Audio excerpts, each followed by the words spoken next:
Welcome to వని వంటిల్లు. ఈరోజు మనం క్రిస్పీగా కారంగా ఉండే పచ్చిశనగపప్పుతో చెన్నా నమ్కీన్ ఎలా తయారు చేసుకోవాలో చూద్దాం. మనం బయట షాపుల్లో ఎలా కొనుక్కుంటామో అదే టేస్ట్ ఇంట్లో ఎంతో సులువుగా ఇలా తయారు చేసుకోవచ్చు. వీటిని స్టోర్ చేసి పెట్టుకుంటే నెల రోజుల వరకు కూడా తినవచ్చు. పచ్చిశనగపప్పు ఉంటాయి కదా, వీటిని ఒక కప్పు నేను 5 గంటల ముందు ఇలా నానబెట్టాను నీళ్ళల్లో.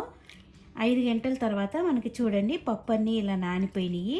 ఇప్పుడు ఈ వాటర్ అంతా తీసేసి ఒక కాటన్ క్లాత్ అయినా తీసుకోవచ్చు, లేకపోతే ఇట్లా పేపర్ టవల్ అయినా తీసుకోవచ్చు. ఇట్లా ఇప్పుడు వాటర్ తీసేసిన శనగపప్పుని తడి లేకుండా ఆరబెట్టుకోవాలి. మీరు ఫ్యాన్ కింద ఆరబెట్టుకున్నా పర్వాలేదు, లేకపోతే ఇట్లా పేపర్ టవల్లో ఒక 10 నిమిషాలు పక్కన పెడితే ఇవి తడి అనేది లేకుండా డ్రైగా అయిపోతాయి. చూడండి 10 నిమిషాలు ఇట్లా ఆరబెట్టుకుంటే మనకి ఇవి తడి అనేది లేకుండా పొడిగా అయినాయి కదా. ఇప్పుడు స్టవ్ ఆన్ చేసుకుని ఒక బాండీ పెట్టుకోండి. దానిలో డీప్ ఫ్రైకి కావాల్సినంత ఆయిల్ వేసుకోండి. ఆయిల్ వేడయ్యాక చూడండి మనము ఆయిల్లో పప్పు వేసి వేయించుకోవచ్చు, కానీ తీసుకునేటప్పుడు మనము లేట్ అవుతే అడుగున పప్పు మాడిపోతుంది. అందుకని ఇది ఇలాంటి గెరెట్లో వేసుకుని మనం వేయించుకున్నట్టయితే మనకి మాడకుండా ఈజీగా అనిపిస్తుంది వేయించుకోవటానికి. ఇప్పుడు ఈ గెరెట్లో కావాల్సినన్ని పప్పు వేసుకుని మనం వేయించుకోవాలి.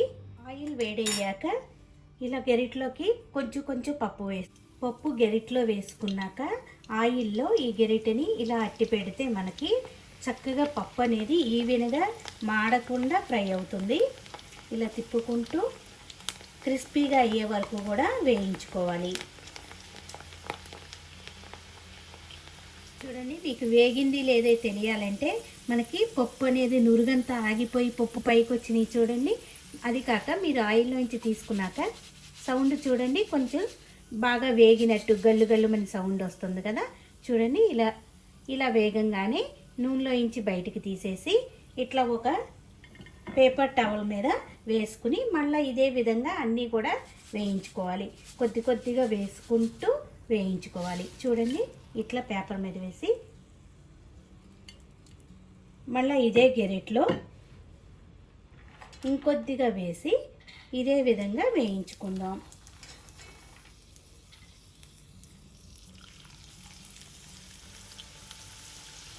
ఇలా మొత్తం అన్నీ వేయించుకున్నాక ఇప్పుడు చేసుకుని దీనిలో వెల్లుల్లి గబ్బాలు స్టవ్ ఆఫ్ చేసుకుని వేసేసుకోవచ్చు.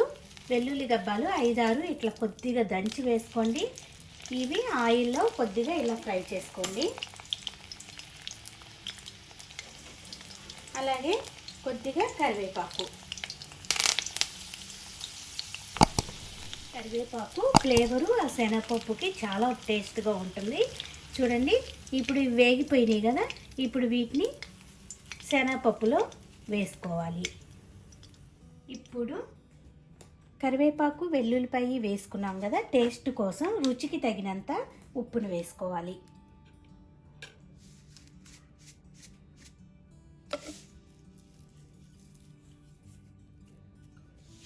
దీనిలోనే మీ స్పైస్ని బట్టి కారం వేసుకోండి. మీకు బాగా కొంచెం కారం ఎక్కువ కావాలంటే వేసుకోవచ్చు. ఇట్లా రుచికి తగినంత కారం కూడా వేసుకుందాం.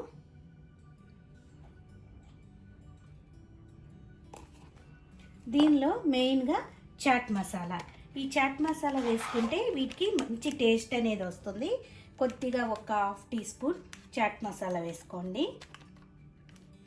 ఇలా వేసుకుని మొత్తం కూడా ఈ పప్పు కలిసేలా ఒకసారి కలుపుకోండి. ఇలా కలుపుకుంటే మనకి ఈ పప్పుకి ఉప్పు కారాలు పట్టి తినటానికి టేస్ట్గా ఉంటుంది. మీరు బయట కొనే అవసరం లేకుండా మనం బయట కొనుక్కుంటే ఎంత టేస్ట్గా ఉంటాయో అలాగే మనం ఇంట్లో ఈజీగా తయారు చేసుకోవచ్చు చాలా తక్కువ టైం.